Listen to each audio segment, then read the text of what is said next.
Good morning, dear students.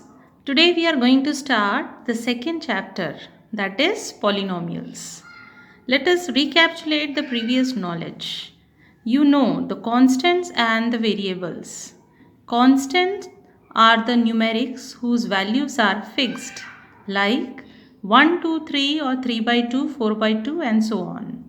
And variables are the alphabets whose value varies, like XYZ or ABC.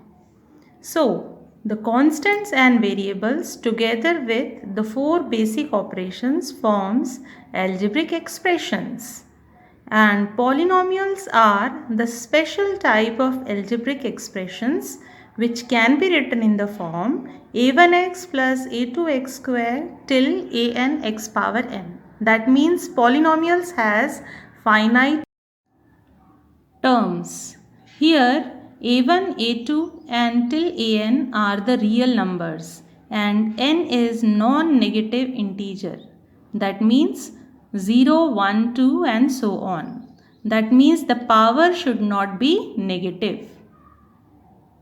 In general, you can say all the algebraic expressions are the polynomials. So let us see which are the polynomials in one variable and two variables. You can see in the left hand side the first example. It is a polynomial in one variable, that is x variable, and the second one, it is a polynomial in two variables, that is x and y. Two variables are involved.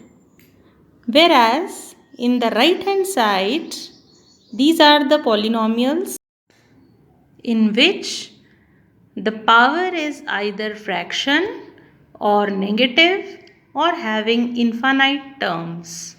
So therefore, the right hand side, you can see the first example, x plus 1 upon x. So 1 upon x can be written as x power minus 1. Second example, root x is involved. So root x means x power half. Third example, it has infinite terms.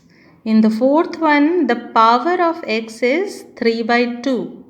And in the fifth, the power of x is minus 2. So therefore, the examples which are given on the right hand side are not the polynomials. Whereas in the left hand side, the first one is a polynomial in one variable and second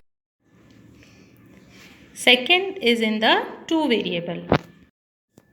Now, the polynomials are defined on the basis of number of terms as well as it is defined on the basis of their degree. So first we will see on the basis of number of terms. If a polynomial has one term, it is said as a monomial. Having two terms, it's a binomial. Having three terms, it's a trinomial. And more than three terms, it is called as a polynomial. Terms are separated by plus and minus. I hope with the examples it is very clear to all of you. Now, the polynomials on the basis of their degree, we have linear, quadratic, cubic, constant polynomial as well as zero polynomial. So you can see first of all the examples given over there. Here, the degree of linear polynomial is 1, quadratic polynomial has degree 2, cubic polynomial has degree 3, and constant polynomial has degree 0. So now, let us understand what exactly the term degree means. Degree of the polynomials means the highest power of the variable in a polynomial. The highest power of the variable in a polynomial. You can see the first example. Power of x is 8, 6 and 5, but the highest is 8. Therefore, the degree is 8. In the second example, the power is 3 and 1, but the highest is 3. So, degree is 3. Third example is 3 and it is a constant polynomial. So degree of the constant polynomial is always 0. Fourth one is 0, and 0 means it's a zero polynomial. Degree of zero polynomial is not defined. The degree of zero polynomial is not defined.